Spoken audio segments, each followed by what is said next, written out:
And we will now proceed to our declaration. Ito po ay culture ng Christ the Rock. We believe in the power of declaration. Sabihan mo nga yung katabi, kapatid, lakasan mo ang declaration mo.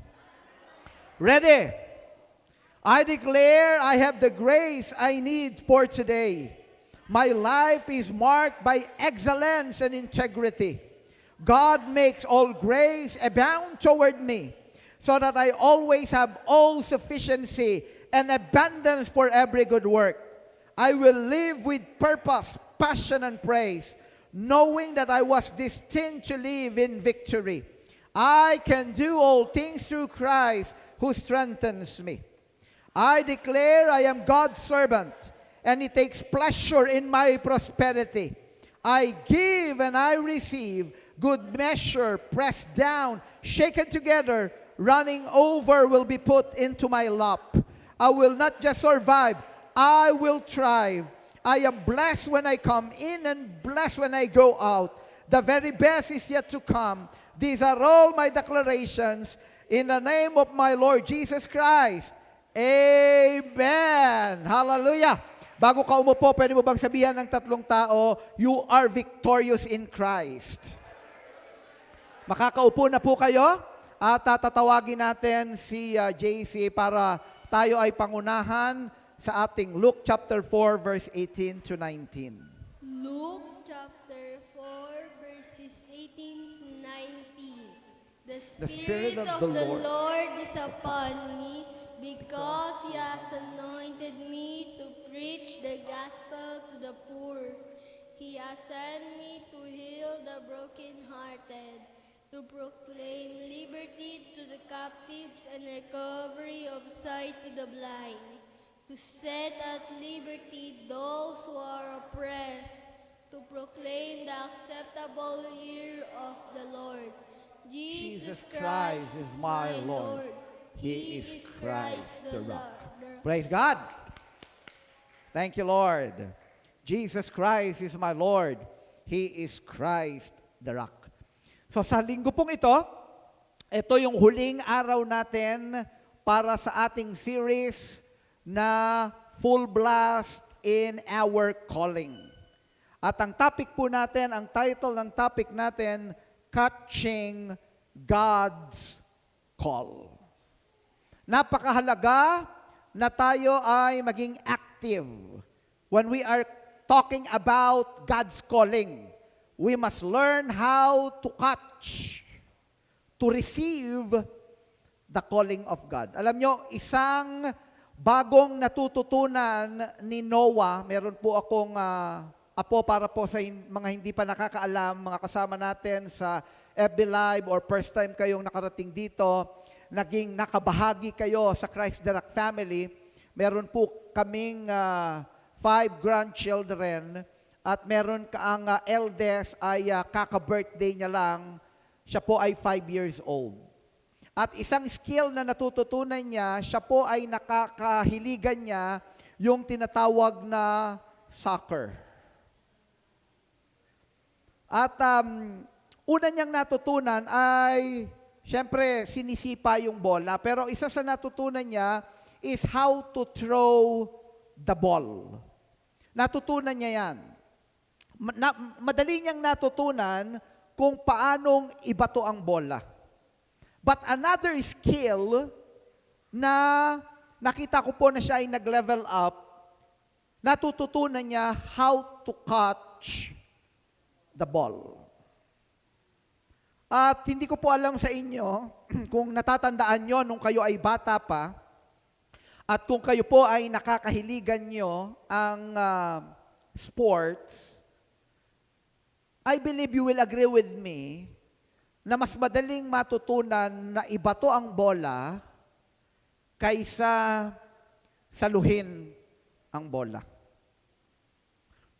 Parang mas nangangailangan ng timing, mas nangangailangan ng control ang pagsalo ng bola kaysa pagbato ng bola. Kahit na po sa larong basketball, yung mga kalalakihan na narito at mga kasama natin sa online, Ang mga Pilipinos kasi isa sa favorite na libangan na sports ay tong it's basketball. At sa mga kalalakihan na nandito, sino sa inyo, nung ikaw ay nagsisimula pa lang matuto ng basketball, hindi ganon kadaling saluhin ang bola? Lalo na kapag ka naglalaro, may mga movements, tumatakbo ka, fast break, at pinasahan ka ng bola, at kapag ka ikaw ay nagsisimula pa lang matuto, hindi ganon kadaling saluhin. Sino dito, ikaw ay nagsisimulang matuto ng basketball, inaaral mo pa lang, pinasahan ka ng bola, sa halip na masalo mo ng kamay, sinalo mo ng muka. Maliban na lamang na ikaw ay inborn, na meron ka talagang kakaibang angking galing, katulad ni Joey. Medyo natigil na po kasi ang mga palaro natin sa Christ the Rock, pero dati ay palagi tayong merong basketball league. At ang isa po sa talagang kinakatakutan at binabantayan nila, pag napabayaan kasi nila, babato yan ng mga 3 points. Akala nyo nagbibiro ako? Hindi ako nagbibiro. Kapag ako ay nanonood ng basketball, palaging napupukaw ang aking mata kapag pumasok na si Joey. So kapag ka ang isang tao ay hindi pa natututo, napakahirap niyang matutunan. Kinakailangang mag-exert ka talaga ng effort, magpa-practice ka, tatimingan mo, and willing ka, may mga pagkakataon, hindi mo masasalo ng kamay, mukha ang pinangsasalo, o may mga pagkakataon na yung bola ay lumalagpas sa'yo. Timing talaga.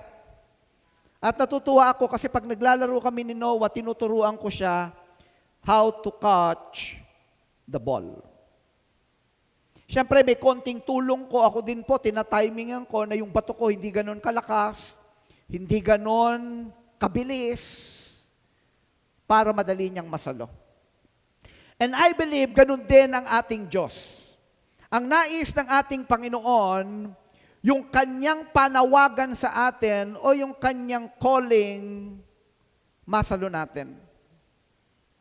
Kaya ito ay hindi ibinibigay ng Panginoon, inire-release ng Panginoon ng buong buo na hindi natin kakayaning saluhin. O ganun kabilis, o ganun kalakas yung pag-release ng Panginoon ng calling natin na mahihirapan tayong saluhin ang calling natin. Kilala tayo ni Lord, may mga pagkakataon iniunti-unti ni Lord na ni-reveal, ipinapahayag yung panawagan niya sa atin. But one thing is for sure, sa pinag-uusapan natin, itong month of July, our God is actively involved. And because He is alive, He is involved, He is at work in our lives.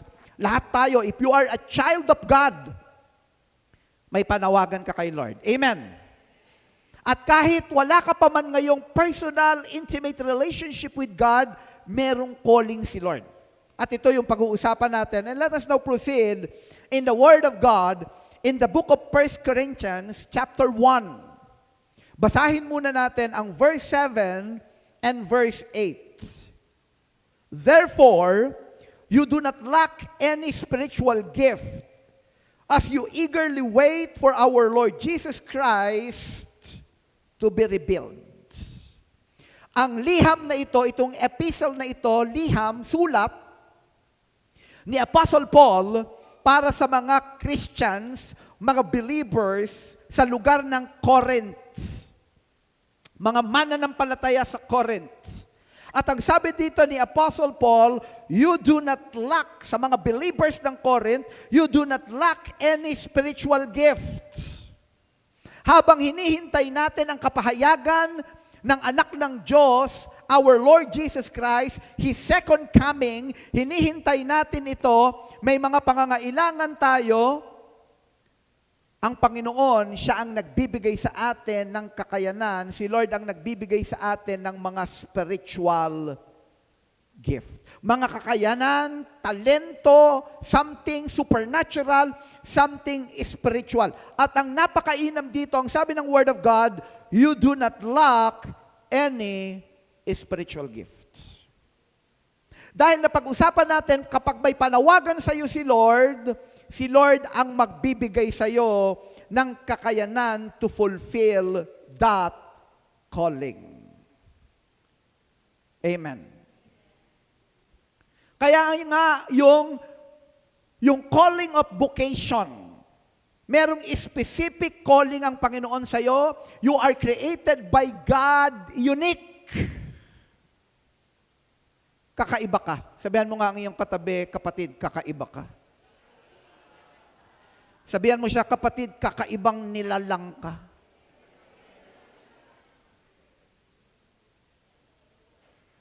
Na yung mga fingerprints natin, yung fingerprints mo walang katulad.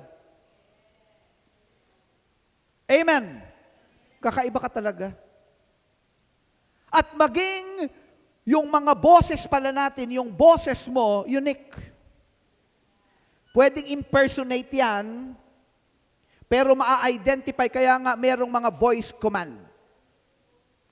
Kasi ma-identify ng AI yung uniqueness ng boses mo. Pwedeng ma-impersonate kapag pinakinggan sa unang pagkakataon o hindi talaga naging sensitive dun sa boses, parang parehas.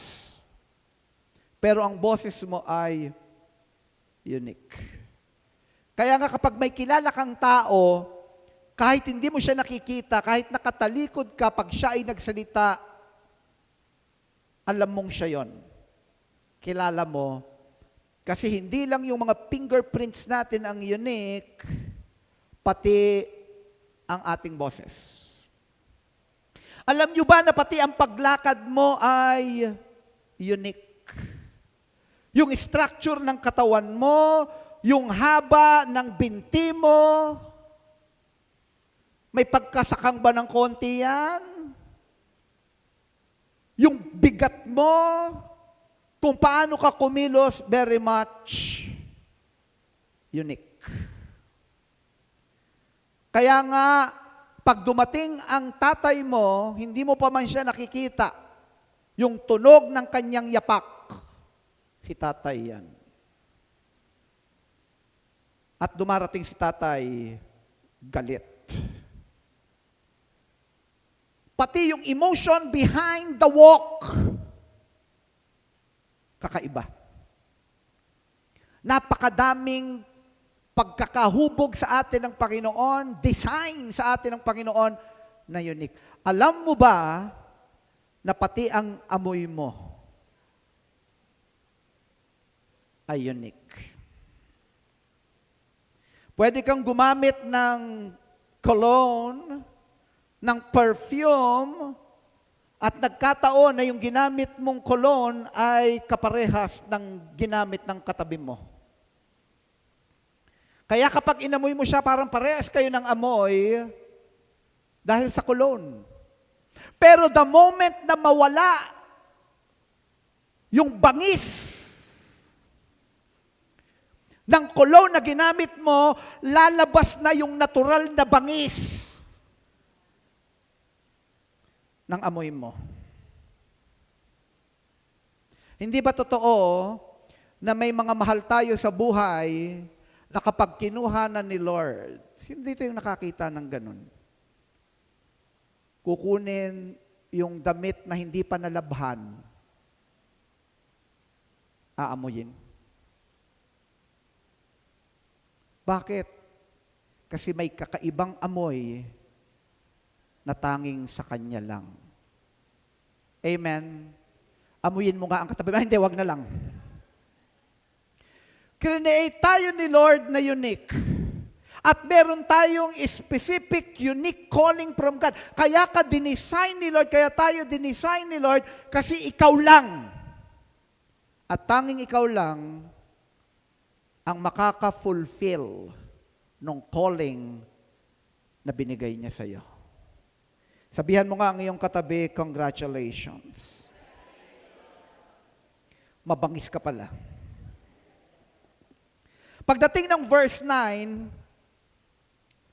ito yung sabi. Ay, ibalik mo muna doon sa verse 7 and 8. Sabi dito, verse 8, He will keep you strong to the end, so that you will be blameless on the day of our Lord Jesus Christ. Ang Panginoon, hindi lang kakayanan ang ibibigay sa atin, kapangyarihan, pero lakas.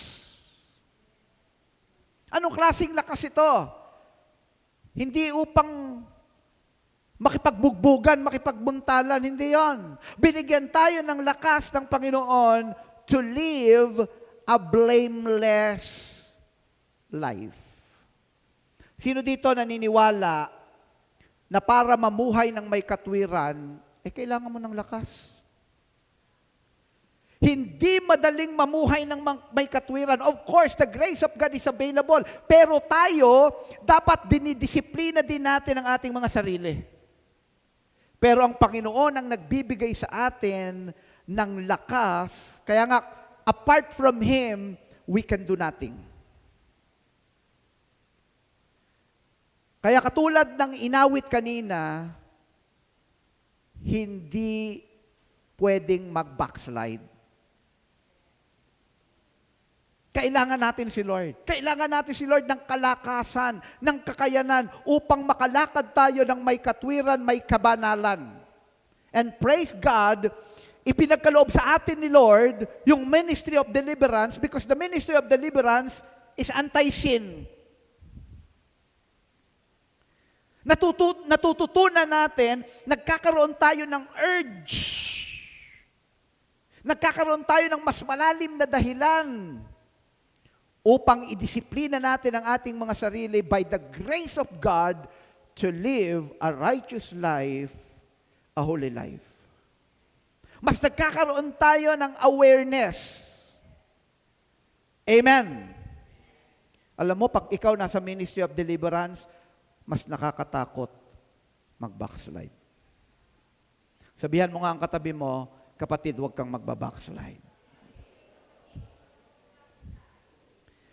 Puntahan na natin ang verse 9. Ang sabi ng verse 9, God who has called you into fellowship with His Son, Jesus Christ our Lord, is faithful. Si Lord ang nagbibigay ng kapangyarihan, si Lord ang nagbibigay ng kakayanan, si Lord ang nagbibigay ng lakas, si Lord ang nagbibigay ng giftedness, spiritual gift, binibigay yan ni Lord kasi tinawag tayo ng Panginoon. Siya na tumawag ay matapat. Can I have your amen? So dito sa series natin, ang calling, ang unang-unang dapat na maunawaan natin, God is actively involved, God is at work, at siya ay may panawagan. Tinatawag niya, meron siyang invitation sa bawat isa sa atin, at huwag nating titignan, sandali lang, hindi ko kaya yan. Kung sa palagay mo, hindi mo kaya, then you are qualified.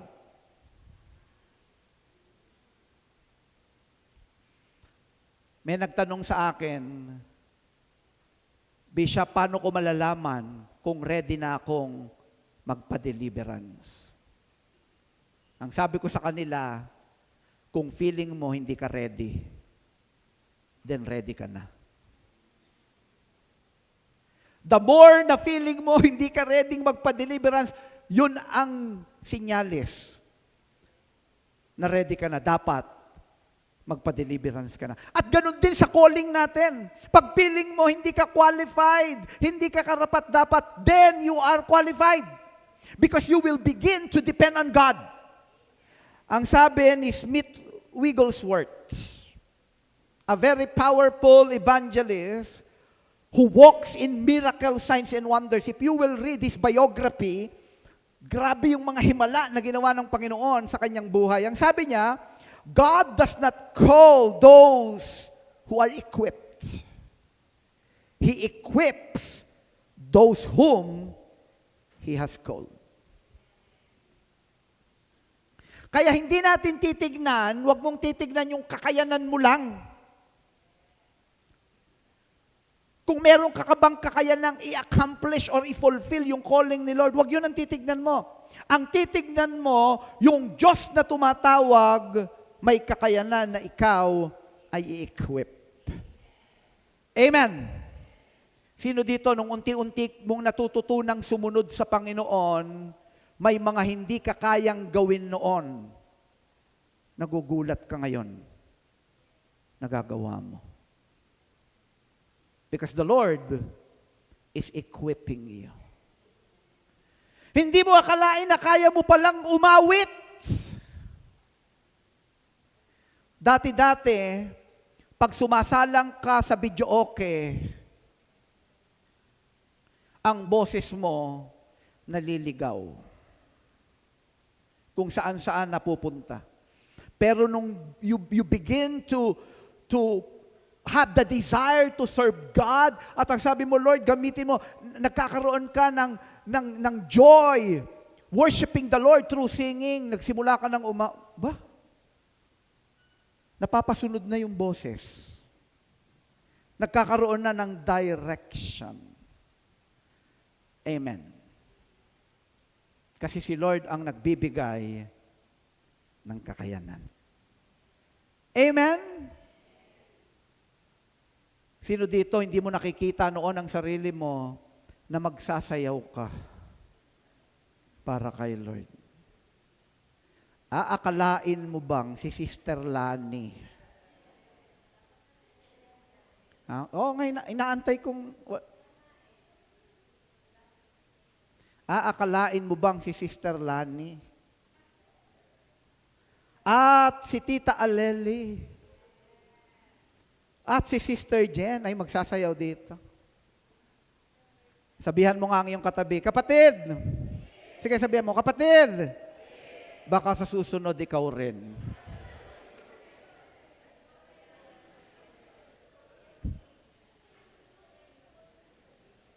Naalala ko nung ako ay nagsisimulang magkaroon ng personal relationship with God. Alam mo, pagka ikaw na in love ka kay God, you will have the desire to serve God. Alam mo, bahagi yan eh. Pag ikaw na in love ka, you want to serve the person you love.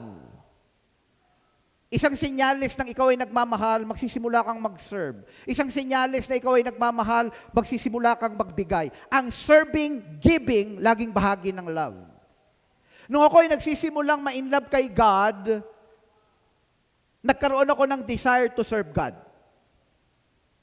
Kaya lang pag tinitignan ko yung mga nagli-lead ng mga Bible studies, yung mga nagpipreach, yung ginagamit ng Panginoon na mag-teach sa mga training, sabi ko, hindi ko kaya yan.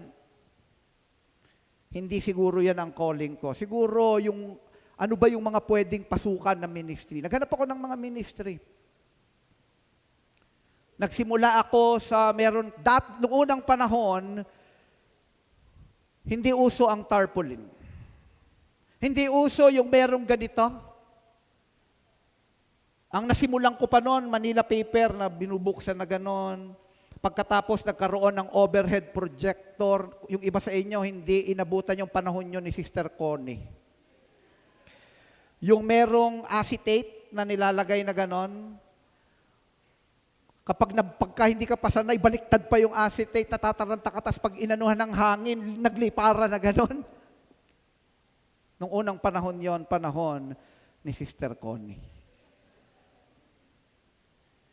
At ang uso nun, pag merong mga disenyo, hindi katulad nito, ito, ano to eh? LED light yan, yung Christ na yan. Nung unang panahon, yung mga styrofoam, lalagyan namin ng decoration yon. Ganun ang gumawa kami ng mga decoration.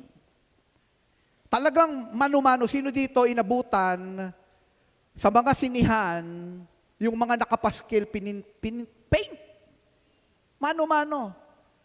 Kaya kapag tinignan mo yung mga nakapaint, minsan hindi pantay yung ilong ng artista, hindi kamukha ni Dante Barona.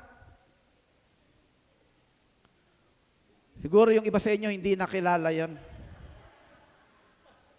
Sila Pilar Pilapil, panahon yan ni Sister Jane Liberato. So kahit sa church, ganun kami noon, mano-mano. Sabi ko, siguro yung arts, kaya ko. So sumali ako sa arts and design ng church. Sabi ko, ito siguro kaya ko. Nagkataon noon, anniversary. So binigyan ako ng malaking styrofoam. Sabi sa akin, Anthony, ikaw ang mag-cut ng letter E.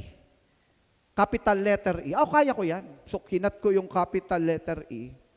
Nung ilalagay na, baliktad ang pagkakat ko. Nung letter E. Nakatalikod. Nung time na yon, ang budget namin ay talagang saktong-sakto lang. Hindi na mapapalitan kasi ang laki nakat ko na. Wala na silang choice. Inilagay nila baliktad na Na-realize ko, hindi ako para dito. Nagpapalit-palit ako ng kung ano-anong ministry muna ang pinasok ko. And then the Lord equipped me. Napasok ako sa theater arts. Drama ministry ng church. Pang-artista pala ako talaga. At ako yung naging head ng drama ministry at bago kami magsimula ng mga rehearsals namin, merong devotional time. Nung panahon namin yon. Wala akong choice but to share the devotion because I am the leader. At doon ako unang hinubog ng Panginoon. Mag-share ako ng devotion at pagkatapos may lalapit sa akin, nakaka-encourage yung devotion. May mga times na yung mga leaders, pag nadaan, sasabihin sa akin, nakaka-encourage yung nakaka-inspire yung devotion. Sabi ko, kaya ko palang mag-share. Pero may mga pagkakataon na dahil kulang pa ang kaalaman, kailangan pa ng training, nag-preach ako tungkol sa teaching ni Jesus about the vine. He is the vine. Ang sabi ko, ang Panginoon ang puno. Tayo ang mga dahon. Mali pala. Sa Bible pala ang sinabi, tayo ang mga sanga. Ang nasabi ko, dahon. Kulang pa sa kaalaman. Pero unti-unting hinubog ni Lord. Amen? Kaya huwag nyo nga asahan na sa unang salang mo, mahusay na mahusay ka kaagad. Huhubugin ka ni Lord. I-equip ka ni Lord. Ite-train ka ni Lord. Amen? Makikita nyo yung mga sumasayaw, si Sister Lani,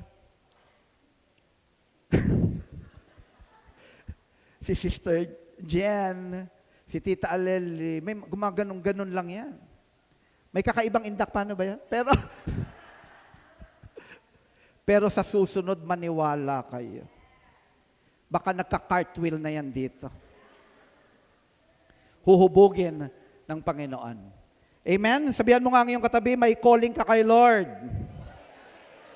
Ang sabi ng Philippians chapter 3 verse 14, ang sabi ni Apostle Paul, letter sa mga believers sa Philippi, I press on toward the goal to win the prize for which God has called me heavenward in Christ Jesus. Tayong lahat may calling tayo kay Lord. Amen.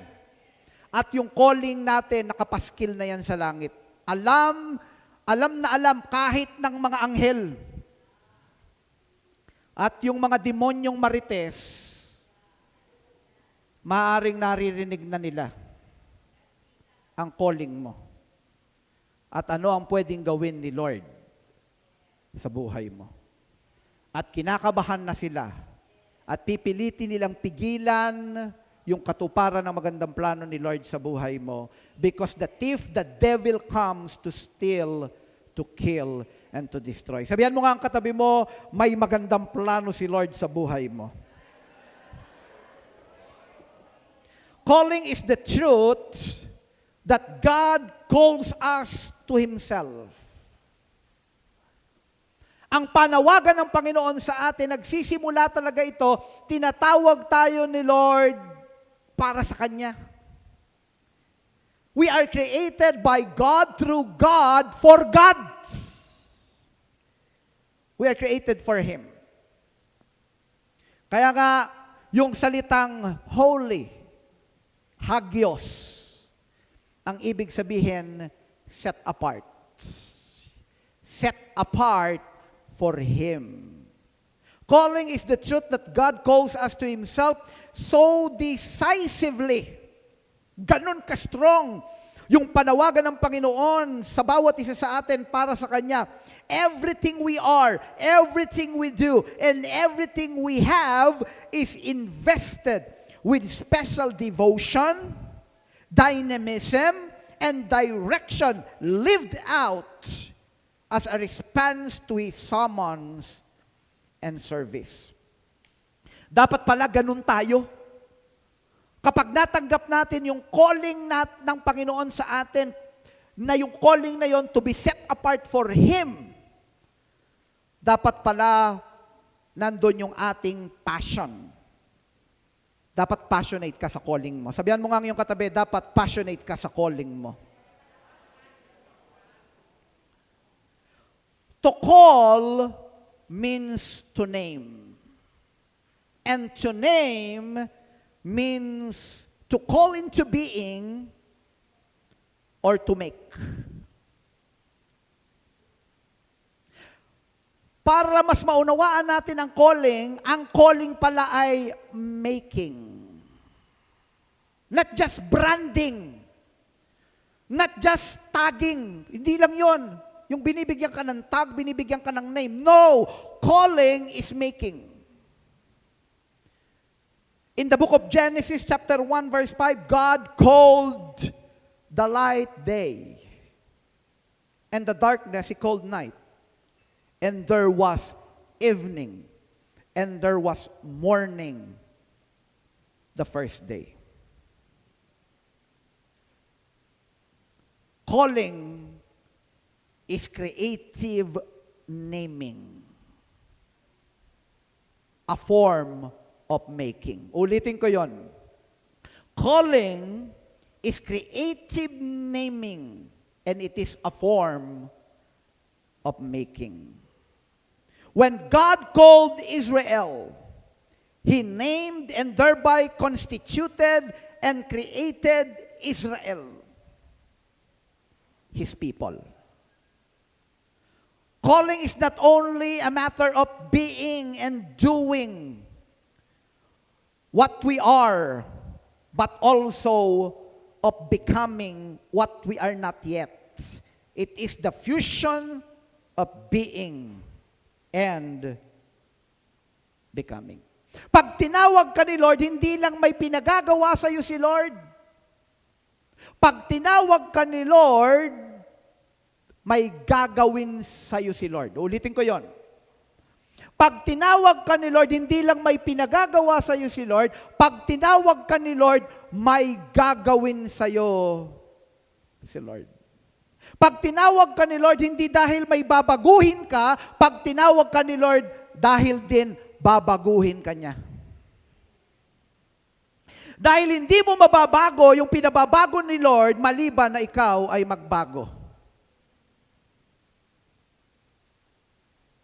Hindi mo bababago ang pinababago sa iyo ni Lord, maliban na ikaw ay magbago. Calling is that it is not just naming. Calling is not just because of your being, but calling is because of what you will becoming.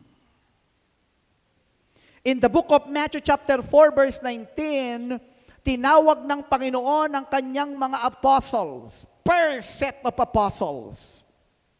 Ang sabi ni Jesus Christ sa kanila, "Come follow me, and I will make you fishers of men." I pray that the Holy Spirit will give you the understanding. Hindi sinabi ni Lord sa kanila, "You will fish men." Ang sabi ni Lord sa kanila, I will make you. You will become fishers of men. Yan ang calling. Kung ikaw ngayon, disciple ka ni Jesus Christ, pero tinawag ka niya, hindi ka lang pala disciple, may mangyayari sa iyo sa future, you will become a pastor. If that is your calling. Amen? Amen. Maari ngayon, empleyado ka, pero tatawagin ka pala ni Lord sa business world, empleyado ka ngayon, pero sabi ni Lord, come follow me. I will make you fisher of men in the business world. It's not just naming, it's not just your being, but your becoming. Aayusin tayo ng Panginoon, huhubugin tayo ni Lord para mag-fit in ka doon sa calling na ibinibigay sa iyo ng Panginoon. But one thing is for sure, ang Panginoon ay tumatawag. At ang isang panawagan ng Panginoon, nagsisimula ito sa pinag-usapan natin nung nakaraan, merong iba't ibang mga types of calling. Naalala niyo yon? At ang pinakaunang type of calling is the calling of salvation. Diyan yan nagsisimula. Kung wala ka pang intimate relationship with God, para ka makarating doon sa full blast ng calling ng Panginoon, magsisimula ka sa first step. And the first step is the calling of salvation. God's calling is almost synonymous for salvation. God's calling people to Himself as followers of Christ. Kaya ang tawag sa atin, church. Church is not the building. Pag sinasabi natin, pag tinanong ka, saan ka pupunta? Pupunta ako sa church. Ang ibig sabihin natin, the church building. Kasi ito ang place of worship. Dito nagpupunta ang church to worship. Church building. But the church is not the building. The church is the body of Christ, the community of the called out one. Called out one. Kapag ka ikaw Christian ka, church ka, tinawag ka kasi. At ang unang panawagan is the calling of salvation. The ecclesia, the Greek word for church.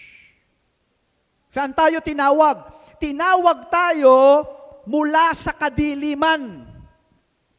Alam nyo ba ang taong walang personal relationship with God, ang taong hindi pa nananampalataya at kinikilala ang Panginoong Jesucristo bilang Diyos Panginoon at tanging tagapagligtas ng kanyang buhay, ang totoo niyan, nasa kadiliman. Nasa kaharian ng dyablo dahil ang tao ay nagkasala nung panahon ni Adan at ni Eva. Hindi nyo ba napansin, nung nagkasala si Adan at si Eva, nahiwalay sa Diyos, yan ang sabi ng Isaiah 59:2. Our sins have separated us from God. Kaya nga nung nagkasala si Adan at si Eva, sa Genesis chapter 3 verse 9, naglalakad ang Panginoong Diyos sa Garden of Eden, nung narinig ni Adan at ni Eva ang yapak ng Diyos, anong ginawa nila? Nagtago. At ang sabi ng Genesis chapter 3 verse 9, God called them. Where are you? Magmula pa lang sa simula, ang Panginoon tumatawag na. Kaya nga lang, ang calling, it is an invitation. You can answer yes, or you can answer no. Patuloy ka bang magtatago? Patuloy mo bang tatakasan si Lord? Patuloy ka bang lalayo kay God? Or you will answer yes and you will catch and embrace the calling. Ang sabi ng 1 Peter chapter 2 verse 9, but you are a chosen people, a royal priesthood, a holy nation, a people belonging to God, that you may declare the praises of Him who called you, look at this, who called you out of darkness into His wonderful light. Sino dito, bago ka nagkaroon ng personal, intimate relationship with the Lord, pag binabasa mo ang Bible, parang hindi ko ito maintindihan. Ano ba to? Pero when you said yes to God, and you embrace, you embrace the calling, nung binabasa mo na ulit, may liwanag. Nauunawaan mo na. Napapangiti ka na. Ganito pala ako kamahal ni Lord. ito pala ginawa ng Panginoong Hesukristo para sa akin. Nagkaroon ng liwanag. Mas nagiging malinaw na sa'yo yung magandang future na nais ng Panginoon, the plan of God, because the plan of God is not to harm you, but to prosper you, to give you hope and a better future. Amen. Sabihan mo nga ang iyong katabi, maganda ang plano ni Lord para sa iyo.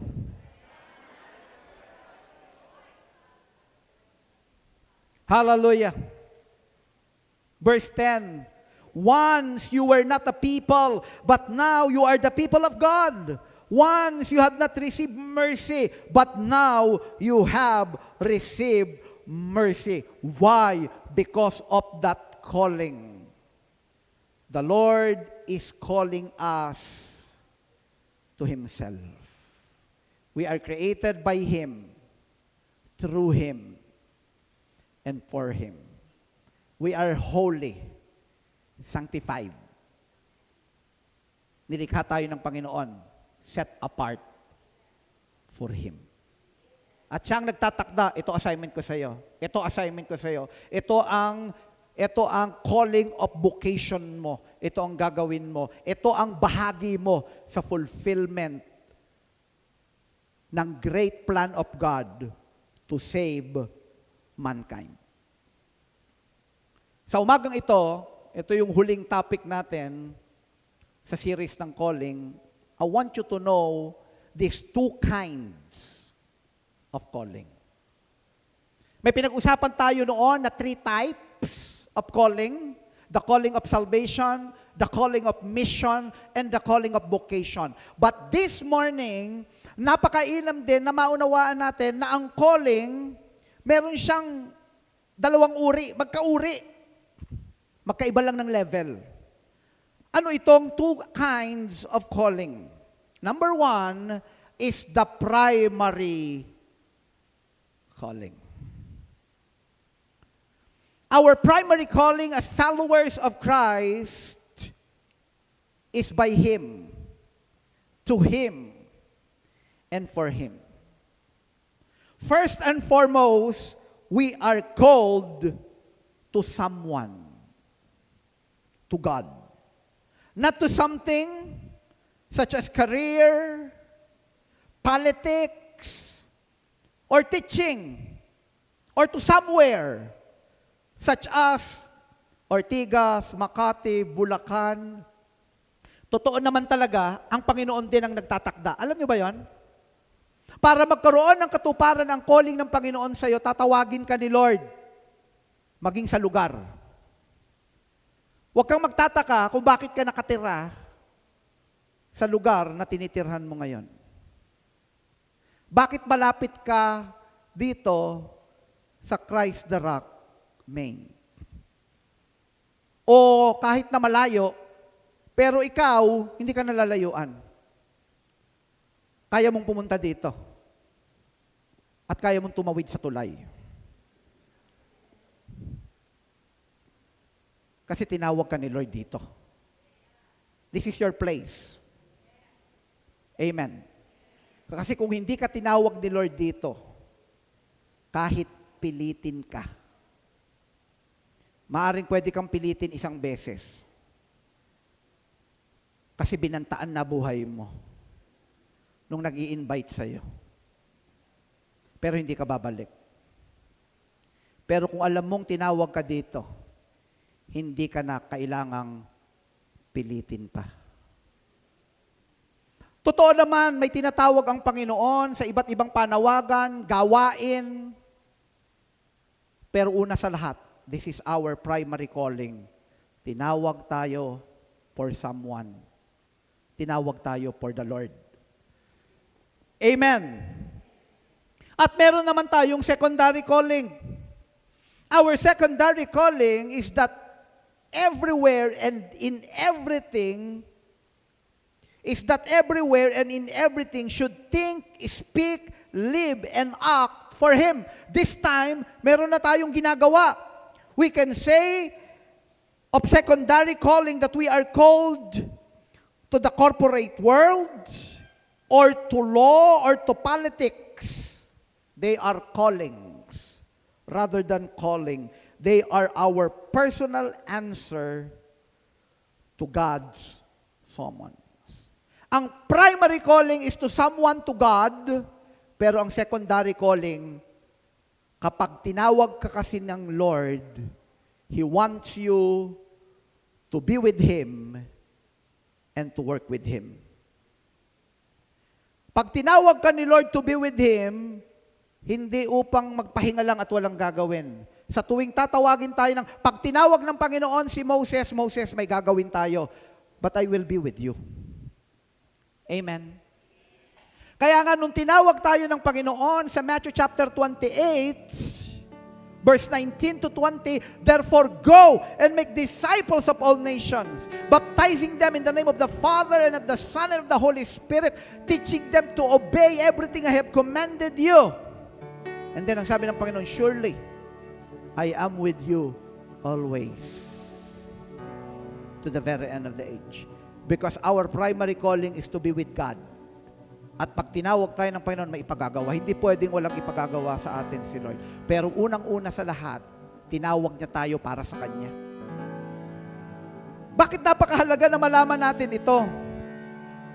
Secondary calling matters, but only because the primary calling matters most. Magkakamali ang tao pag napagbaliktad. Napabayaan niya na yung kanyang relationship with God kasi masyado siyang passionate sa pinagagawa ni Lord. Napakagaling ng sumayaw ni Sister Lani. Paano yung relationship mo kay God? Secondary calling yun Lumalago ang church sa pagpapastor ko. Pero how is my primary calling? My primary calling is my relationship with God. We have two challenges. First, to hold the two together. Matututunan nating i-balance. Second, to ensure that they are kept in the right order. We must make sure that the first things remain first and the primary calling always comes before the secondary calling. But we must also make sure that the primary calling leads without fall to the secondary calling. Hindi rin po pwede na basta ako may relationship ako kay God. Anong ginagawa mo? Wala. Relationship kay God lang. Attend lang ako pag Sunday. Basta alam ni Lord, kami lang. Hindi ganon. Pag tinawag ka ni Lord para sa Kanya, may papagawa sa iyo si Lord. Amen? Itong month of July, pinag-uusapan natin ang calling. Sino dito, nakakatch mo na yung calling, nare-receive mo na yung calling mo kay Lord? Natutunan mo, naku, meron palang calling of salvation. Naku, meron palang calling of mission. Naku, meron palang calling of vocation. Pero higit sa lahat, meron tayong primary calling, and our calling is our relationship with God. We are created by Him, through Him, and for Him. Amen? Pag inayos natin yung relationship natin kay God, bago open ang Panginoon ng mga doors, and dapat we are willing to say yes. Tatawagin tayo ng Panginoon sa mga ministry opportunities na tayo ay maglilingkod sa Kanya. Pero ang diablo, gagawa din ng paraan para pigilin tayo. But as a church, we are together, and the Parakletos, the Advocate, the Counselor, the Helper, the Holy Spirit, He is with us.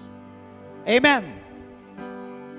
At mararanasan natin yung katagumpayan na para naman talaga sa atin. Because we are not fighting for victory. We are fighting from victory. Palakpakan nga natin ang Panginoon. Hallelujah. Tayo lahat ay tumayo. Thank you, Lord. Let us close our eyes. Hallelujah. Thank you, Lord Jesus. Thank you, Lord Jesus Christ. Ikaw ang tumawag sa amin, Panginoon, para sa iyo. We are set apart for you. And we want to say yes. Mga kapatid, sa umagang ito, ang unang calling ng Panginoon sa bawat isa sa atin is a love relationship calling. A love proposal. An intimate relationship with the living God. Are you willing to say yes? It is not just a commitment, but a covenant relationship. Habang ang lahat ay nakapikit, I want you to confirm that covenant. To establish that covenant. O maaring ikaw nandito ka ngayon, pwede mong sabihin, o sa mga kasama natin via online, pwede mong sabihin, matagal na akong Christian. But maybe you need to renew your covenant. You have to say yes to that calling, that invitation of God. First and foremost, to have an intimate relationship with Him, the Creator. He created you holy, set apart for Him. Kausapin mo ang Panginoon sa umagang ito. Kailangan mo bang mag-renew ng iyong covenant sa Kanya? O maaring ikaw narito ka for the very first time, ngayong ka palang gagawa ng isang malalim na covenant sa ating Panginoon. O maaring ikaw, matagal ka ng Christian, but you need to say yes to your primary calling. May pinagagawa sa iyo si Lord. Meron kang mission, meron kang vocation kay God. A specific task, a specific assignment for God. Huwag tayong matatakot. Dahil pag tinawag ka ni Lord, He will also equip you. He will bless you. Sasamahan niya tayo. Panginoon, marami pong salamat sa umagang ito. And I just pray, tulungan niyo po ang Christ the Rock, ang bawat mga mananampalataya ng iglesyang ito. Maipangalap namin, Panginoon, ang calling of salvation sa mas marami pang mga tao, because your desire, O God, is that none should perish. At patuloy, Panginoon, nawa na mag-level up ang aming intimate relationship sa iyo at magkaroon ng katuparan ang pinagagawa niyo po sa amin. Pagpalain niyo po ang Christ the Rock, and may you continue to anoint us so that you alone will be honored and glorified in this church. We worship you alone. All of this we pray in the most powerful name of our Lord and Savior, Jesus Christ. Amen. Palakpakan natin ang Panginoon. Pwede ba natin sabihin, praise the Lord!